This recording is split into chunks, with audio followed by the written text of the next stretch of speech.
Hoje estamos nos capítulos 13 ao 15 do livro de Levítico, e antes de entrar no texto em si, nas perguntas, eu gostaria de observar algumas coisas no geral aqui sobre o que encontramos nesses capítulos. Talvez o assunto não seja muito agradável, pensando sobre a pureza e impureza, sobre a lepra que é usado especificamente nesse texto aqui, mas vamos observar algumas coisas para aproveitar as lições que tem. Se o Espírito Santo deixou esse livro registrado, é porque tem coisa para aproveitar. Sabemos que Paulo ensina no Novo Testamento que toda a Escritura traz benefício para nós. Então, obviamente, podemos aprender coisas que ajudam em nosso serviço ao Senhor. Talvez o ponto principal do livro de Levítico seria justamente essa questão de distinguir entre puro e impuro para frisar a necessidade da santidade dos servos do Senhor. No Antigo Testamento, falando sobre o povo de Israel, especificamente. Hoje nós pensamos sobre a igreja do Senhor, que devemos manter essas distinções entre o que é puro e o que é impuro. No caso aqui, nós vamos observar que Deus usou coisas que não são necessariamente erradas para ilustrar a ideia de impureza, como já falamos sobre animais. Não é que o animal estava errado por ser feito de uma certa forma, mas Deus usou para ensinar essas distinções entre o que é puro e o que é profano ou impuro. Também observamos que a lepra e até outras impurezas podem ilustrar consequências do pecado. Nem sempre foi. Não devemos chegar à conclusão que todos os leprosos eram pecadores e por isso que sofriam com essas doenças. Mas sabemos de alguns casos, especialmente pensando sobre Miriam e Uzias. Miriam, irmã de Moisés, Uzias, um rei de Judá, onde realmente a lepra servia como um tipo de castigo por causa do pecado da pessoa. Ilustra o pecado, ilustra as consequências do pecado, que traz sobre a pessoa uma certa doença que leva ao afastamento do povo de Deus e que exige um processo de purificação para voltar ao convívio do povo. Então, são ilustrações. Não estamos dizendo nisso necessariamente consequências do pecado da pessoa. Quando pensamos sobre as regras aqui, sobre como lidar com essas doenças, a necessidade de examinar várias vezes, de observar a evolução da doença na pele da pessoa, por exemplo, que podemos ver nisso, que isso foi meio de limitar contágio de algumas doenças. E em alguns casos, seriam doenças da pele que poderia passar para outra pessoa. Então, separando a pessoa, tendo cuidado de não ter contato com outros, seria uma maneira de limitar o contágio. Mais uma observação sobre esse trecho. Vamos falar sobre lepra. Ele vai falar sobre lepra na pele, sobre lepra na parede de uma casa, por exemplo.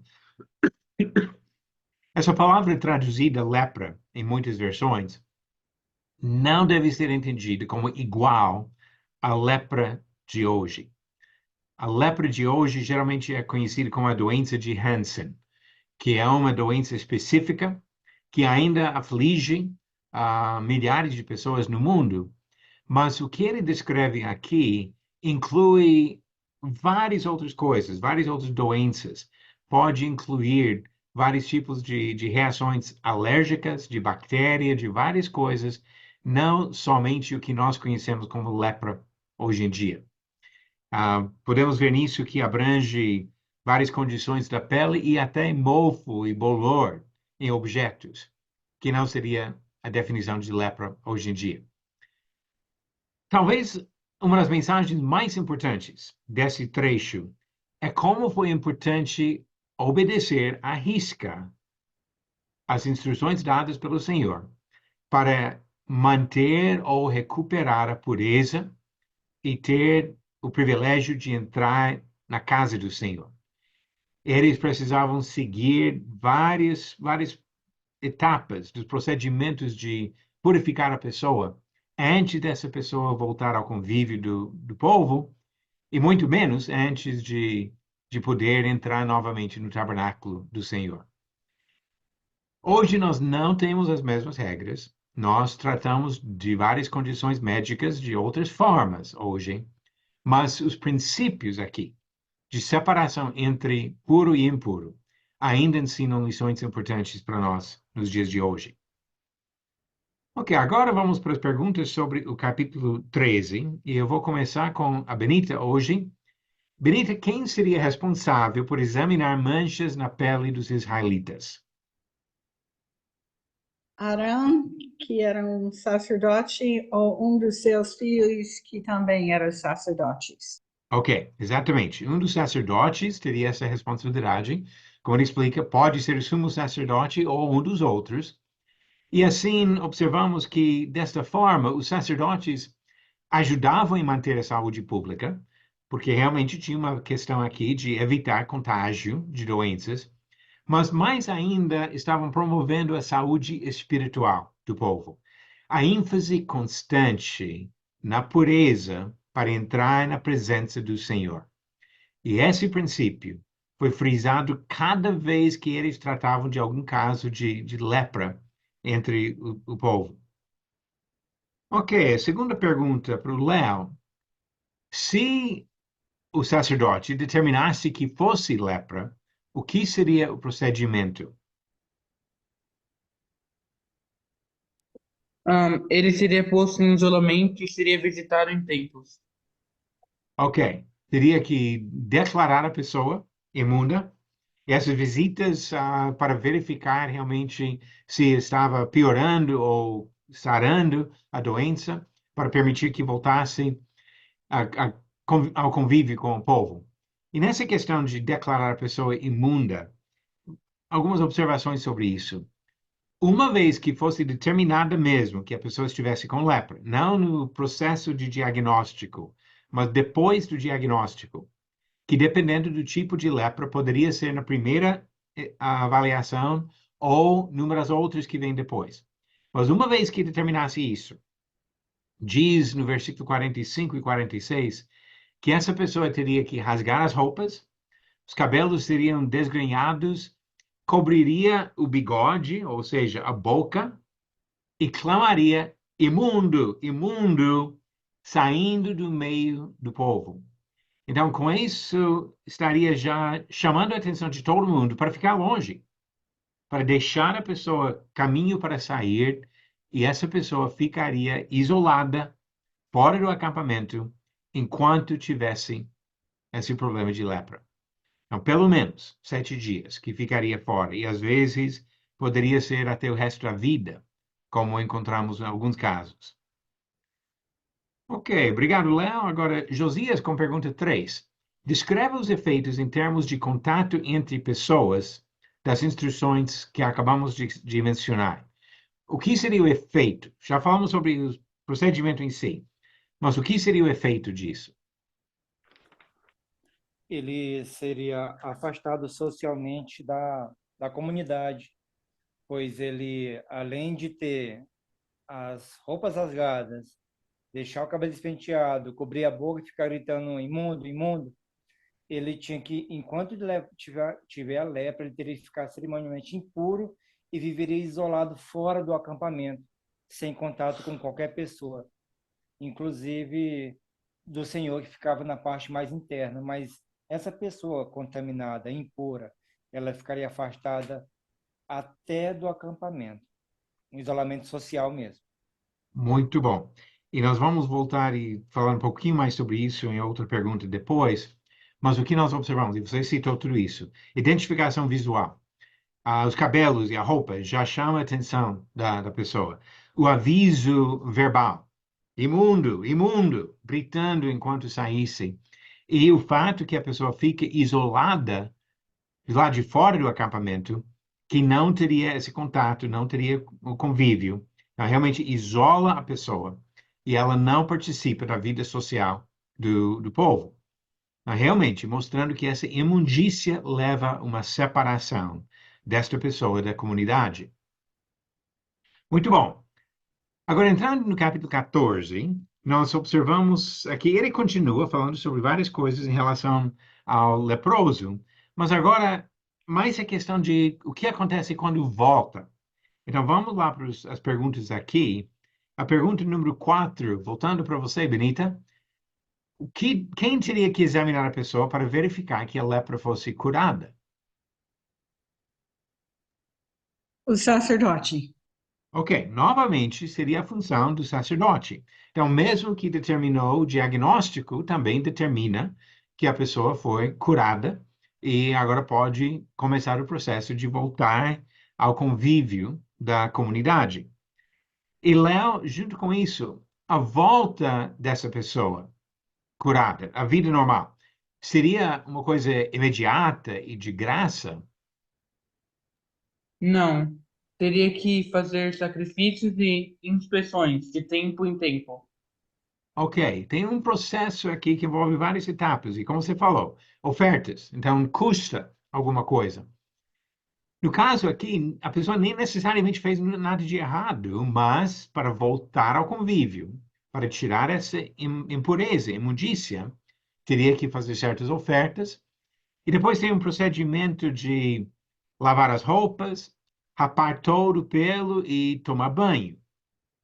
Fazendo isso, a pessoa entraria no acampamento, mas ainda não podia voltar para sua própria tenda por mais 7 dias.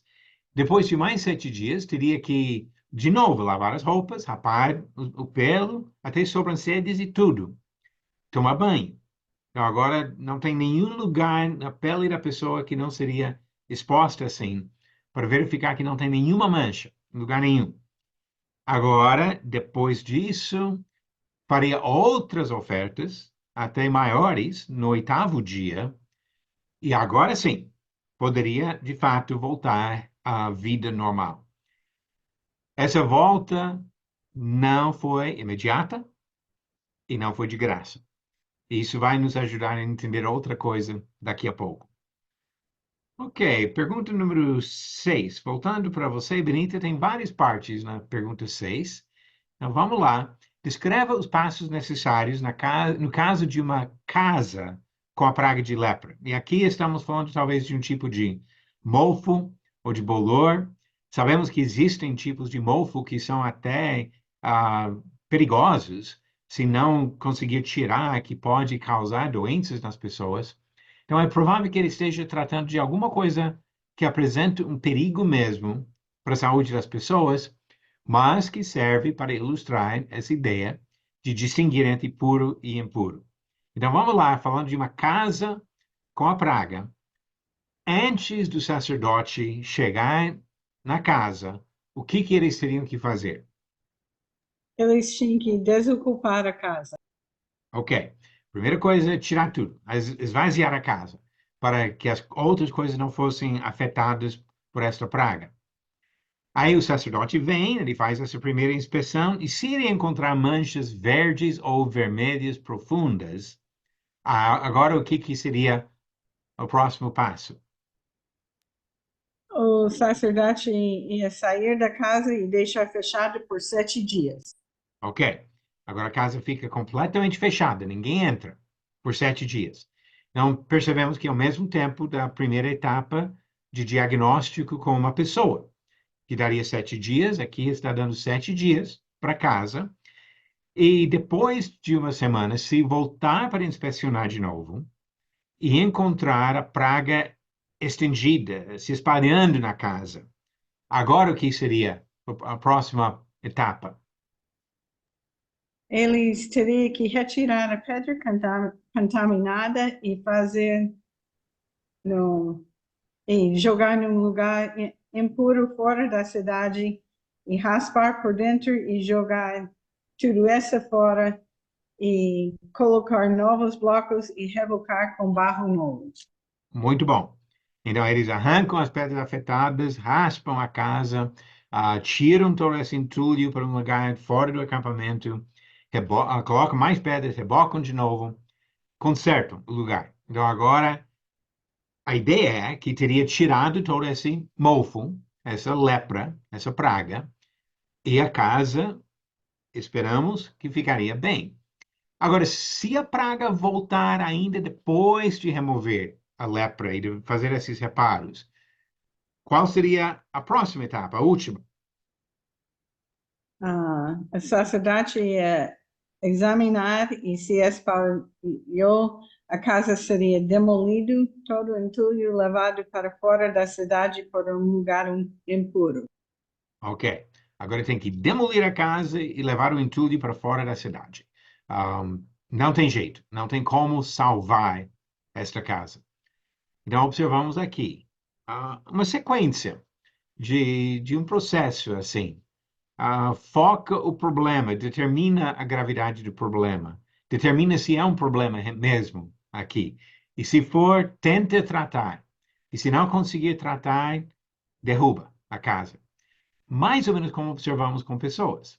Processo de examinar, de diagnosticar, se continuar, chega ao ponto de um isolamento da pessoa, pelo menos até fosse sarada. No caso aqui, a casa chega ao ponto que não tem jeito e demole mesmo a casa, destrói totalmente a casa. Ok, obrigado, Benita. Agora, com a pergunta número 7, eu volto para o Léo, já entrando no capítulo 15. E Léo, agora essa pergunta 7. Era possível transmitir imundícia de uma pessoa para outra? E explique. Sim, quando acontecia isso, tinha que lavar as roupas e permanecer ali e permaneceria imundo até a tarde. Ok, tinha um processo de purificação, porque de fato a pessoa contraiu essa imundícia de outra pessoa. E só para entender um pouco a ideia, alguns exemplos de como isso aconteceria. Tocar na cama onde a pessoa dormiu, ou assentar-se onde a pessoa se assentou, tocar no corpo da pessoa, ou tocar em coisas que a pessoa tocou. De todas essas maneiras, era possível transmitir a imundícia para outra pessoa. Agora, junto com essa pergunta, número 8 para Benita, pessoas imundas não podiam entrar onde? No tabernáculo. Ok. Agora vamos para o lado espiritual disso. Temos falado de coisas que afetam a vida social, o convívio com outros seres humanos. Mas agora percebemos que é um impedimento para a relação com o próprio Senhor. E eu vejo nisso, como já comentei, uma maneira de ver como essas imundícias do Antigo Testamento ensinam princípios importantes para o Novo Testamento. A nossa imundícia hoje não seria pelos mesmos motivos. Ele acabou de falar sobre fluxo de sangue, por exemplo, seja a menstruação de uma mulher ou alguma coisa de uma doença. A pessoa não fica espiritualmente imunda por causa dessas coisas, mas ilustra princípios que encontramos no Novo Testamento. Nós, para estarmos na presença do Senhor, precisamos ser pessoas santificadas. E se estamos vivendo na imundícia, não temos como estar em comunhão com Deus. Então, realmente, ele usa esses exemplos que vêm no Antigo Testamento para educar o povo e ajudar no nosso entendimento até nos dias de hoje. Ok, essas foram as perguntas mais sobre os fatos do texto. Agora vamos partir para os desafios adicionais. E aqui, Josias, eu reservei todas essas perguntas para você hoje, que nós vamos tratar pergunta por pergunta aqui. E eu acredito que algumas coisas interessantes que podemos aprender dessas perguntas 9, 10 e 11. Então, pergunta 9. Vamos já ver essa pergunta e várias observações. Eu achei até bem interessante essa comparação. De comparar o tratamento de um leproso com o tratamento de um irmão que persiste no pecado, no Novo Testamento. E o que podemos aprender com essa comparação? O que você anotou aí, Josias? Essas foram bem desafiadoras, espero que eu tenha seguido no ritmo da pergunta, porque é bem claro essa associação. Em Romanos 16, 17 a 18, sobre irmãos que estão fazendo divisões e escândalos, os versículos falam para se afastar deles. Da mesma coisa que acontecia com com essas pessoas contaminadas, eram afastadas. 2 Tessalonicenses 3, 6, 14 e 15 também fala para nem se associar com essas pessoas, no caso de algum irmão andando desordenadamente. Gálatas 6 e 1 também fala para a gente se guardar quando estiver tratando com essas pessoas, para que não sejamos também contaminados, no caso, tentados, no caso de lidar com a tentação. E Judas 22, 23 fala que na lida com essas pessoas, detestando até a roupa contaminada pela carne, que a gente já imagina exatamente esse trecho de contaminação, tentando ajudar, acaba podendo ser contaminado. Foi esse ritmo que eu encontrei. Ok, muito bom. Eu vou colocar algumas coisas aqui complementando a sua resposta, mas realmente essa ideia de isolamento, de separação, de expulsar a pessoa, como a linguagem de 1 Coríntios 5 fala disso, realmente podemos ver vários pontos paralelos entre o leproso e o pecador persistente na igreja. Agora, eu vou mostrar os pontos que eu pensei em frisar, pensando primeiro no leproso. Eu voltei um pouquinho antes disso para observar que a praga ou a doença foi confirmada por um processo definido por Deus. Como que sabemos que a pessoa tem lepra? O sacerdote tinha que examinar, ele tinha que ver a natureza da lesão na pele ou do mofo na casa. Mas tinha um processo para seguir para determinar, de fato, que a pessoa estava com essa praga. Agora, uma vez confirmada, a pessoa contaminada seria excluída do convívio com os outros. E mais uma observação sobre o leproso: a volta ao convívio aconteceria somente depois de passar pelo processo de purificação. Ofertas, banho, raspar o pelo, todo esse processo de se preparar para entrar novamente no convívio da nação, do povo, da cidade, ou no sentido da comunhão com o próprio Senhor. Então, isso em relação ao leproso. Agora, comparando isso, o irmão pecador. Primeiro, o pecado também é confirmado por um processo definido por Deus. Não é que simplesmente chegamos e apontamos para alguém para falar que está no pecado, mas confrontamos a pessoa com o pecado. Você citou Gálatas capítulo 6, ele fala de corrigir com espírito de brandura o irmão que tropeça, que cai no pecado. Mateus capítulo 18 fala de ir e falar com o irmão, no caso de uma ofensa contra a gente. Se não ouvir, volta com testemunhas. Então, o sacerdote examinava, esperava mais 7 dias para examinar de novo, então seria uma segunda etapa. E se não reagir bem às primeiras etapas, chega ao ponto de uma exclusão da pessoa.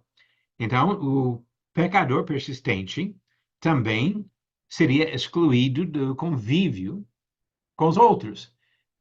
1 Coríntios capítulo 5 é muito claro sobre isso. Ele fala de expulsar o pecador que persiste no pecado. Isso falando sobre o contexto de uma igreja.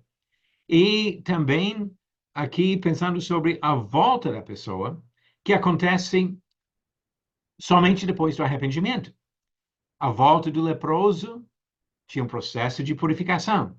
Agora, a pessoa que voltou ao pecado e agora quer voltar ao convívio da igreja, voltar à comunhão com os servos do Senhor, precisa mostrar o arrependimento.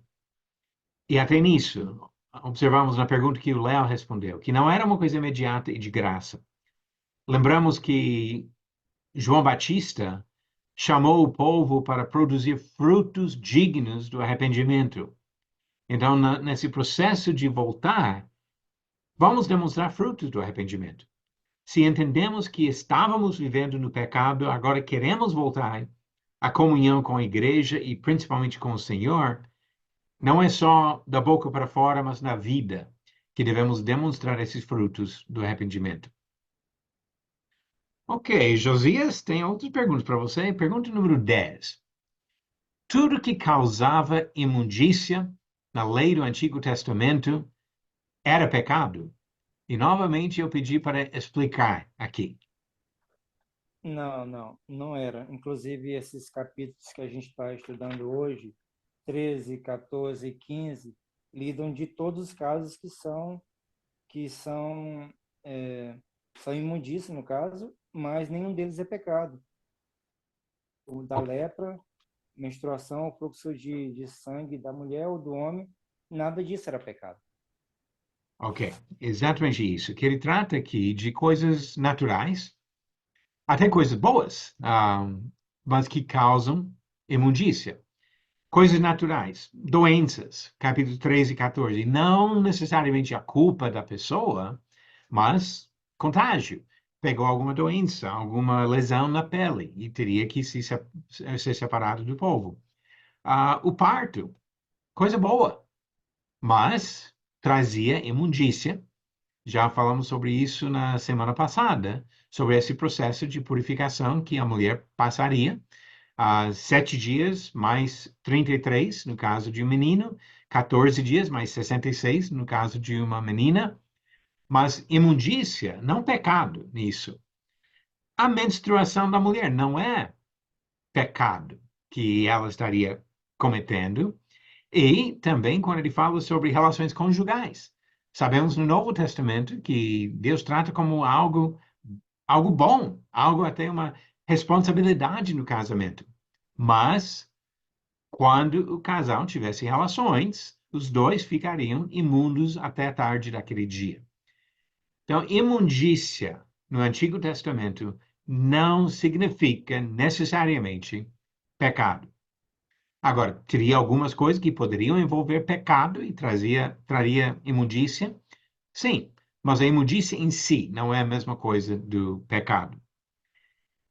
E isso nos leva à última pergunta da noite, Josias. Quando Jesus tocou em um leproso, temos o relato disso em Lucas 5. Vamos ler Lucas 5 antes de você responder a pergunta.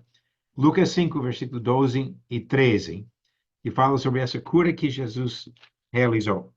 Diz aqui: aconteceu que, estando ele numa das cidades, veio à sua presença um homem coberto de lepra. Ao ver a Jesus, prostrando-se com o rosto em terra, suplicou-lhe: Senhor, se quiseres, podes purificar-me. E ele, estendendo a mão, tocou-lhe, dizendo: Quero, fica limpo. E no mesmo instante lhe desapareceu a lepra. Sabemos que em outro momento Jesus curou uma mulher porque ela tocou na roupa dele, mas naquele caso não mostrou que isso foi proposital por parte de Jesus. Agora aqui, claramente foi proposital. Jesus tocou em uma pessoa imunda. Então, Josias, ele pecou em fazer isso? E explique a sua resposta.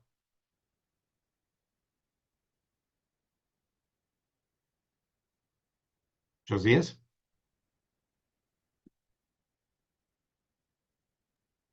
É o microfone.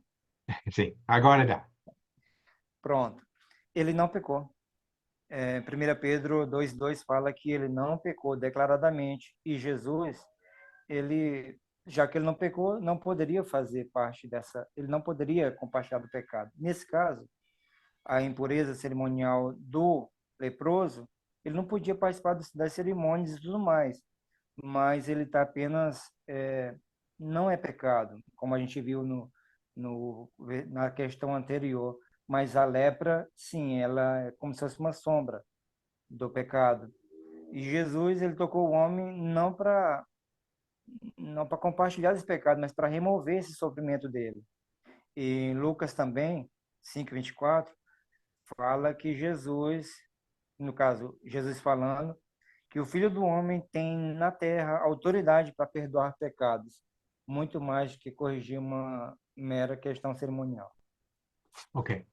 E eu acho que você introduziu uma ideia que eu acho importante aqui. O fato de Jesus tocar nesse leproso mostra como ele veio aqui para compartilhar, para participar da realidade humana, do sofrimento humano.